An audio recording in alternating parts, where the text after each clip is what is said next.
आवाज दो। जेके मीडिया देखने वाले सभी दर्शकों को एक बार फिर से बहुत बहुत स्वागत है। तो कैप्शन आप पढ़ रहे होंगे कि आखिर क्या होगा डेली वेजर कर्मचारियों का।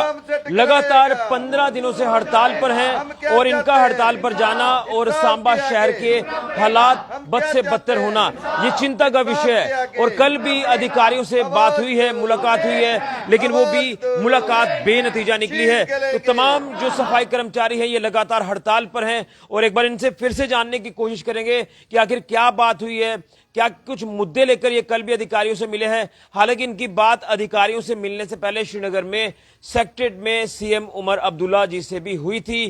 तो उन्होंने कहा था कि मैं अपने अधिकारियों को बोलूंगा कि आगे इसके ऊपर संज्ञान लिया जाए। लेकिन जब संज्ञान लेने की बात आती है तो कल इनको जिस तरह से बताया जा रहा है कि डायरेक्टोरेट में बुलाया गया था, वहां पर जो बात हुई है तो वो भी बात का कोई हल नहीं निकला है। यानी यूं कहे तो इनकी मांगे जो थी उसको लेकर आज भी ये प्रदर्शन कर रहे हैं। तो रवि जी, सबसे पहले तो मैं आपसे जानना चाहता हूं, पिछले 15 दिनों से आप हड़ताल पर हैं अपनी मांगों को लेकर कि जो तमाम डेली वेजर कर्मचारी हैं, सफाई कर्मचारी, उन्हें पक्का किया जाए।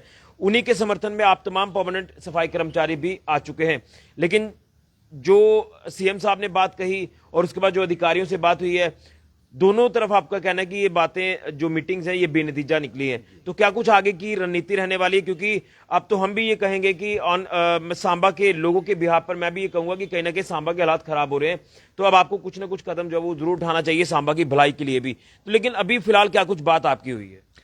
सर, हम कल डायरेक्टर ऑफिस से हमें फोन आया था और हमारे ये साहब जी ने भी हमको बताया था कि ऐसी ऐसी बात है, नए डायरेक्टर साहब आ गए हैं, उनके पास एडिशनल चार्ज है, तो आप उनसे भी एक बात मिल लो, बात कर लो। तो जैसे हम मिले तो हमें कुछ लगा नहीं है कि कुछ अच्छी मीटिंग हुई है, क्योंकि उन्होंने हमको बोला था कि मैंने इसलिए आपको बुलाया है कि आपकी क्या परेशानी है, क्यों स्ट्राइक की है। तो हमने उनको सारी बात बताई। तो उन्होंने हमें बोला कि आप ऐसे करो, आप अपने काम पर लौट जाओ, अपना काम करो, और मैं भी कोशिश करता हूँ कि कुछ ना कुछ करूँगा, क्योंकि मैं 2 महीने के लिए 3 महीने के लिए आपके पास आया हुआ हूँ जब तक डायरेक्टर मैम यहाँ पर नहीं है, क्योंकि मैडम की छुट्टी होने पर भी काफ़ी दिक्कतें आई है हमें। और उन्होंने कहा यही सीधी सीधी बात थी कि आप काम पर लौट जाओ। तो हमने उनको ये बात बोली थी कि सर अब आप हमारी कौन सी फाइल चलाएंगे, फाइल तो अब हमारी लास्ट स्टेज पर पहुंच चुकी है, क्योंकि जब सीएम ऑफिस में हमारी फाइल पड़ी हुई है तो अब डायरेक्टर साहब तो कुछ कर नहीं सकते। तो हमने उनको साफ बोल दिया था कि सर हमारी एक ही डिमांड है, सबसे पहले जब तक हमारे डेली वेजर कैजुअल लेबर जो 7 साल कवर कर चुके हैं, जब तक वो परमानेंट नहीं होते, वो पॉलिसी हमारे हाथ में नहीं आती अप्रूवल, तब तक हम स्ट्राइक नहीं उठाएंगे। तो आज भी हमारा यही है। सोमवार को हमारी एक कठुआ में बहुत बड़ी रैली होने वास्ते जा रही है, जहाँ पर काफ़ी कमेटियों के लोग इकट्ठे होंगे, सफाई कर्मचारी, और वहाँ पर भी हम धरना प्रदर्शन करेंगे, विरोध प्रदर्शन करेंगे। इसके बाद फिर भी अगर हमारी गवर्नमेंट ने बात नहीं मानी तो फिर हमें मजबूरन एक महारैली निकालनी पड़ेगी, जिसमें जम्मू कश्मीर से भी लोग आएंगे, जम्मू से भी और कश्मीर के भी, और दोनों मिलकर अर्बन लोकल पार्टियां एक बहुत बड़ा संघर्ष करने वास्ते जाएंगी, जो हमें रोडों पे आना पड़ेगा। उसमें हो सकता है हम अपने बच्चे लेकर आएँ, रिश्तेदार लेकर आएँ, ताकि गवर्नमेंट को भी पता चल सके कि इस टाइम इनके ऊपर क्या मुसीबत बनी हुई है। जैसे महंगाई की मार बढ़ती जा रही है, वैसे वैसे हमारे आदमियों के साथ भी सूख रहे हैं कि खाने का क्या करेंगे। आज आप देखो तो सुबह में मंडी में मैं गया था, 60-70 पैसे नीचे तो टमाटर तक नहीं है, तो गरीब आदमी क्या खाएगा। और जो हमारे चुने हुए नेता हैं, जिनको हमने चुनकर भेजा था, वो भी मेरे को विफल ही नजर आ रहे हैं, क्योंकि उन्होंने भी कोई मुद्दा ऐसा नहीं उठाया। वो तो सिर्फ इस बात को लेकर अड़े हुए हैं कि जो उर्दू उन्होंने लागू किया है, जो अपना नायब तहसीलदारों की जो भर्ती के लिए, वो उसी पे अड़े हुए हैं कि बस उसके लिए करेंगे, सफाई वालों के लिए कुछ नहीं करेंगे। क्योंकि देखो एमएलए साहब को पेंशन भी चाहिए और भी भत्ते में बढ़ोतरी होनी चाहिए, पर मेरे को ये समझ नहीं आती कि सरकार सफाई वालों की क्यों बढ़ोतरी में क्यों पीछे हट रही है, क्योंकि हमें भी तो रोटी खानी है। 9,000 में गुजारा तो हो नहीं पा रहा। फिर भी गवर्नमेंट को चाहिए था कि हमारे साथ जैसे बात सीएम साहब ने की थी, 2-3 दिन में कोई अच्छा रिजल्ट निकलता, पर फिलहाल ऐसा कुछ हो नहीं रहा। इसके लिए हम शहर वालों से भी हाथ जोड़कर ये कहते हैं कि थोड़ा सा हमें और झेल लो, क्योंकि हमें पता है कि आप परेशान हैं, हम भी परेशान हैं, क्योंकि हमारे भी बीवी बच्चे, हम सभी यहाँ के रहने वाले हैं, तकलीफें हमें भी आ रही है, पर मजबूर हैं, इसलिए हमें स्ट्राइक करनी पड़ी है। और हो सकता है ये स्ट्राइक लंबी जाएगी। जितने तक ये हमारी मांगे नहीं मानेगी ये स्ट्राइक उठने वाली। लेकिन सवाल ये है ना कि आपने पहले भी हड़तालें की हैं, आज भी आप हड़ताल पर हैं, 15 दिन तो लगातार एक लंबा समय आपको हड़ताल पर बैठे हो चुका है। क्या आपको लग रहा है कि हड़ताल आपकी जिस तरह से चल रही है, अब आप कह रहे हैं कि हम सड़कों पर आएंगे, क्या आपको लग रहा है कि उसके बाद भी कोई हल होगा? हाँ सर, जरूर होगा, क्योंकि हम भी ये देखना चाहते हैं कि गवर्नमेंट में कितना सब्र है, ये कितनी देर तक हमें झेल सकते हैं। और हमें पता है हम क्या मांग रहे हैं, और गवर्नमेंट को भी पता है ये। हम ज्यादा दिन से कुछ मांग ही नहीं रहे। टोटल 1500 तो बंदा है। अगर करना चाहे तो एक सैन की जरूरत है, सीएम साहब के सैन करके साइड हो जाए, फिर देखो कैसे करवा लेते हैं। हमें आता है करवाना, क्योंकि हमारे पास है सब कुछ, पैसा है, पोस्टें हैं, सब कुछ है। सिर्फ जरूरत है तो सीएम साहब के सैन की, वो भी इसलिए क्योंकि वो हमारी अर्बन लोकल बॉडी के मिनिस्टर हैं। अगर वो मिनिस्टर नहीं होते तो अब तक बंदे परमानेंट हो गए। यानी जो आपका विभाग है वो सीएम साहब के पास ही? जी जी, हमारा विभाग उन्हीं के पास है। तो लेकिन जब आप कह रहे हैं कि पहले सीएम साहब ने ऐसे बोला कि 2 दिनों के बाद आपका इस पे काम किया जाएगा, अब जब अधिकारी खासतौर पर आप डायरेक्टर साहब से मिलकर आए हैं कल, तो क्या कुछ चीजें उन्होंने आपके आगे रखी थी? सर मेरे को तो ये टाल मटोली लगा है, क्योंकि जो वो बातें कर रहे थे हमारे साथ वो ऑलरेडी हो चुकी है पहले। क्योंकि वो 2 महीने वास्ते आए हैं, वो अपना टाइम निकाल लेके चले जाएंगे, हम लोग फिर खज्जल हो जाएंगे, फिर कोई और डायरेक्टर आएगा, फिर हम उसके पीछे भागेंगे। हम भाग भाग कर थक गए हैं।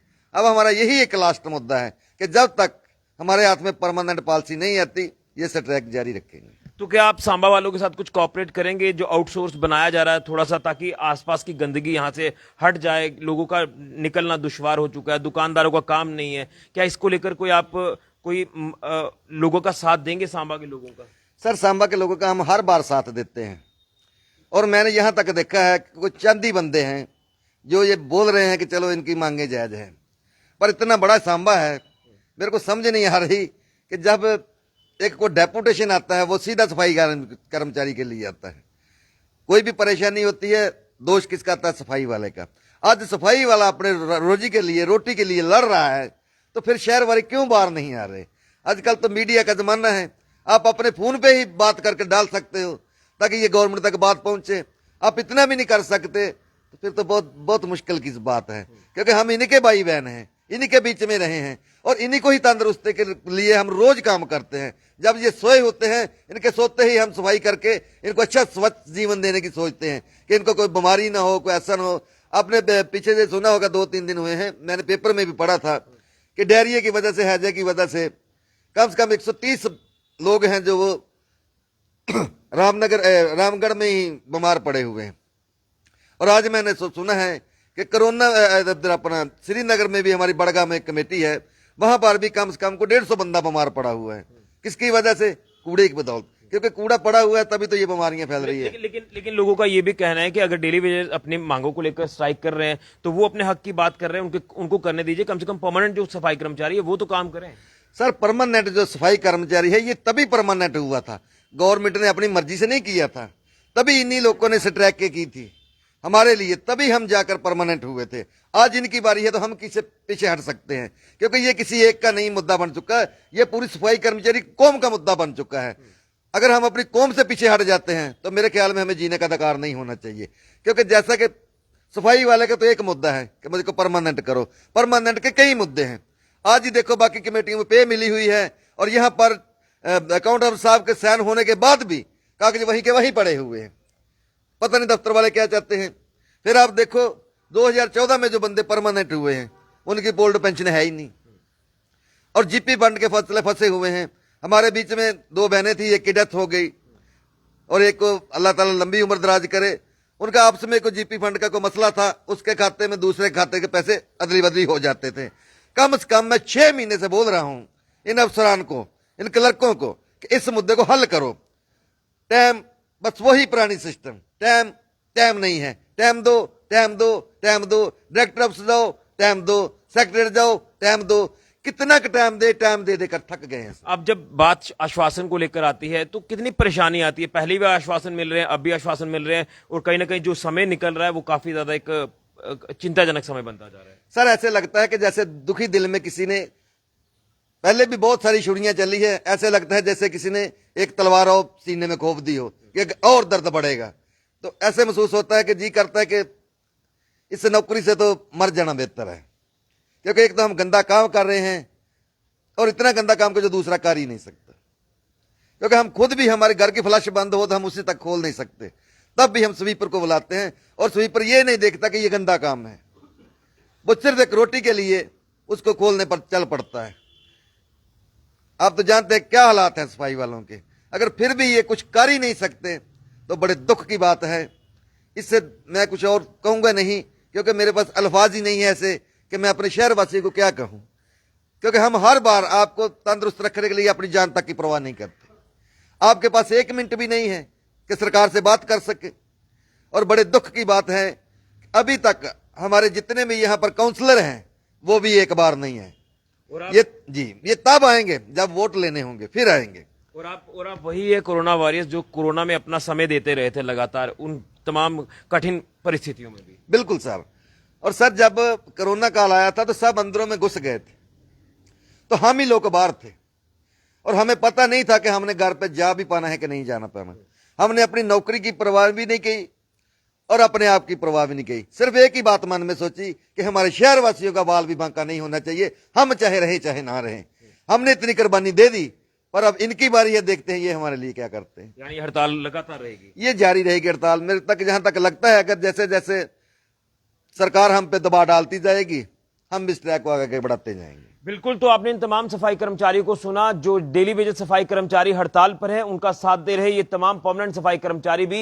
ये सिर्फ सांबा की तस्वीर ऐसी नहीं है, बल्कि तमाम जम्मू कश्मीर के वो इदारे जो अर्बन लोकल बॉडीज के अधीन आते हैं, वो चाहे म्युनिसिपल काउंसिल हैं या कमेटीज हैं, तमाम हर जगह पर प्रदर्शन किया जा रहा है। आज आपने जम्मू के रघुनाथ बाजार में देखा सफाई कर्मचारी प्रदर्शन कर रहे हैं, और इसी तरह से डोडा हो, कठुआ हो, भद्रवा हो, तमाम इलाके हर जगह इसी तरह के हाल हैं और इसी तरह से तमाम इलाके प्रभावित हो रहे हैं।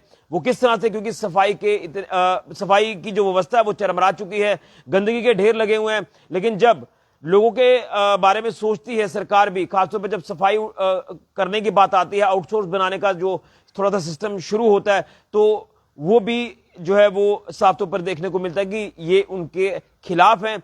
ये कहते हैं कि हम गंदगी नहीं उठाने देंगे जब तक हमारा मसला हल नहीं होगा। तो कहीं ना कहीं सरकार के लिए परेशानी भी है। तो लिहाजा जो लगातार वक्तन वक्तन इनको आश्वासन दिया जाता है, तो उसके ऊपर एक ही बार मंथन करके जो भी नेगोशिएशन है इनके साथ कर ली जाए और रोज रोज का ये जो मसला है इसे जो है वो खत्म किया जाए, ताकि ये भी अपना काम करते रहे, शहरों की साफ सफाई की व्यवस्था बनी रहे और अधिकारी भी अपना काम करते रहे।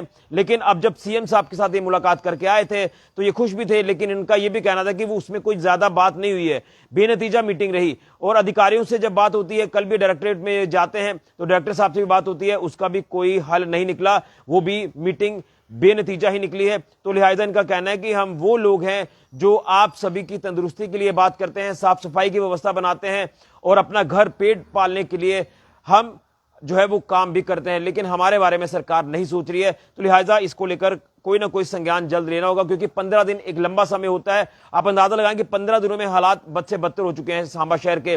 गंदगी, स्मेल, दुकानदारों का काम नहीं, दुकान पर कोई ग्राहक चढ़ नहीं रहा है, इसीलिए कि गंदगी काफी ज्यादा है। तो लिहाजा इनका मसला हल हो तो तब जाकर साफ सफाई की व्यवस्था एक बार फिर से बनेगी। लेकिन डेली वेजेस तमाम सफाई कर्मचारी अपनी मांगों को लेकर अड़े हुए हैं कि हमें पक्का किया जाए, तभी हम ये हड़ताल खत्म करेंगे। ये अब आखिरी हड़ताल होनी चाहिए। और ये भी कहना है कि अगर नहीं माने हमारे मसले तो उसके बाद हम सड़कों पर आएंगे अपने बीवी बच्चों को लेकर, और उसकी जिम्मेदारी सरकार की होगी। तो हालात कहीं ना कहीं मुश्किल हैं, कठिन परिस्थितियां हैं, लेकिन देखना है कि क्या कुछ सरकार जल्द से जल्द संज्ञान लेती है इन तमाम डेली वेजेस सफाई कर्मचारियों के बारे में। फिलहाल के लिए राहुल के साथ ऋषि खजूरिया, जेके मीडिया के लिए।